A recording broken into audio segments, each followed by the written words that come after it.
सगळे सामान आले, पूजेच्या तयारीला लागूया आता. चला. हे बघ, अंशू पण आलाय. अंशू, चलो. डोळ्यात काय बसलायस?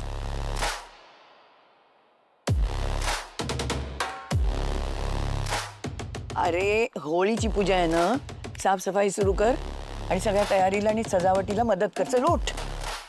मी मग तूच. सोफ्याशी बोलत नाहीये मी.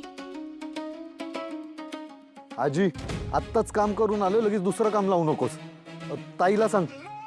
आणि तसंही मला ते सजावट वगैरे ना, त्यात काही इंटरेस्ट नाहीये, मला नाही जमत. बेस्ट माणसांना बोलवा. तुझी शिक्षा सुरू आहे ते लक्षात आहे ना? ही सगळी साफसफाई करणं तुझी जबाबदारी आहे. घरच्या पूजेसाठी बाहेरून माणसं का मागवायची?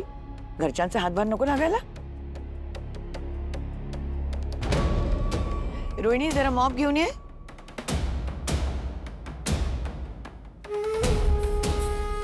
बघतोच काय, काम सुरू कर. आळशीपणा नकोय मला. अरे उठ. होय, कुठे चालली? समाप्त आणि काम करायला. मी का करू? तुझं काम आहे, तू कर. मला दुसरी काम आहेत.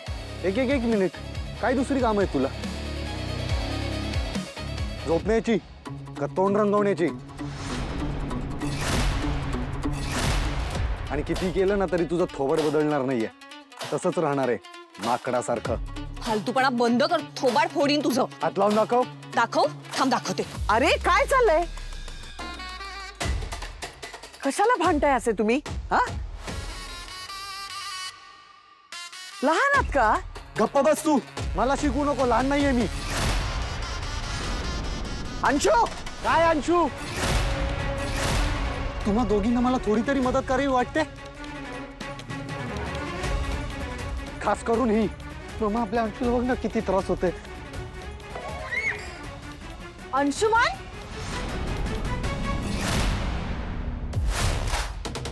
तू फेकून काय मारतोयस? आणि ही पद्धत आहे तुझ्या आईशी आणि तुझ्या बहिणीशी बोलण्याची?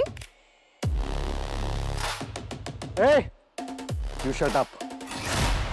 Mind your own business. प्रत्येक वेळी नाक खुपसायची गरज नाही. आणि आमच्यात तर नाहीच नाही. माझी मॉम, माझी ताई. यू स्टे आउट ऑफ दिस.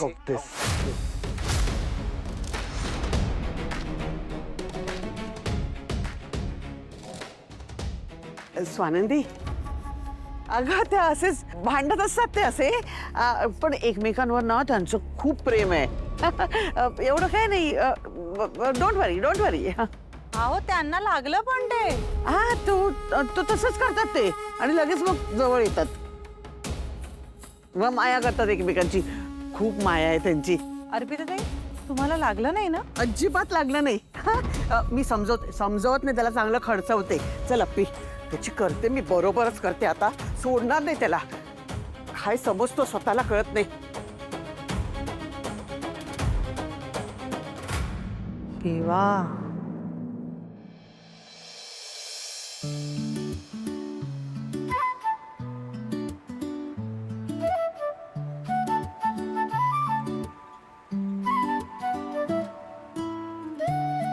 खूप झाल्या. पूजेच्या वाती पण झाल्या. सॉर्टेड. पूजेचं वस्त्र हे पण झालं.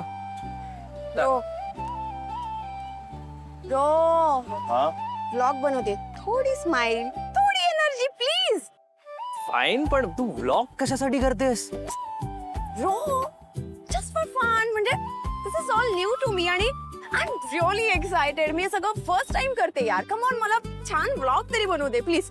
आता हे बघ, जे काही बोलशील ना ते कॅमेरामध्ये विथ एनर्जी आणि with smile. Okay fine. So hi अधिराचा ब्लॉग. आम्ही शॉपिंग करायला आलोत होळीची. आणि आता सगळं घेतलंय, पण आता आपल्याला कापूर घ्यायचा आहे, कापूस पण घ्यायचा आहे. Wait. It's one and the same no. कापूस. अख्खं धीरा नाही. सी लिसन, कापूर म्हणजे ते कॅम्फर या. आणि कापूस म्हणजे cotton. Sorry, my bad, sorry. Okay, you continue. तूप झाली, तूप झालंय, माळा झालाय, साखरमाळ राहिलीये. दादा साखरमाळ द्या. व्हॉट इज साखर माळ? एक सेकंड थांब. दिस इज साखरमाळ. Ro, of course I know this. साखर माळ म्हणतात त्याला. अरे हे तर ते गुढीला. Yes yes I know. आणि हे ना होळीला सुद्धा वापरतात. रिअली? तुला गंमत माहितीये का? अगं लहानपणी या माळा आम्ही गळ्यात घालून अख्ख्या सोसायटीवर फिरायचो. Okay, will do one thing. आपण ना ही माळ आत्ता घालूयात. आधिरा प्लीज या. Okay fine. Okay done. मग आता आपण सगळं घेतलंय, माळाही झाल्या. अरे हा, गोऱ्या राहिल्यात. व्हॉट इज गोऱ्या? गोऱ्या ते शेणकूट. एवढं नाही झेपणार आहे ना मला. शेणकूट in English. Cow dung cake. So guys, आम्ही आता कावडन केक घ्यायला चाललोय. Okay, so stay tuned. याओ.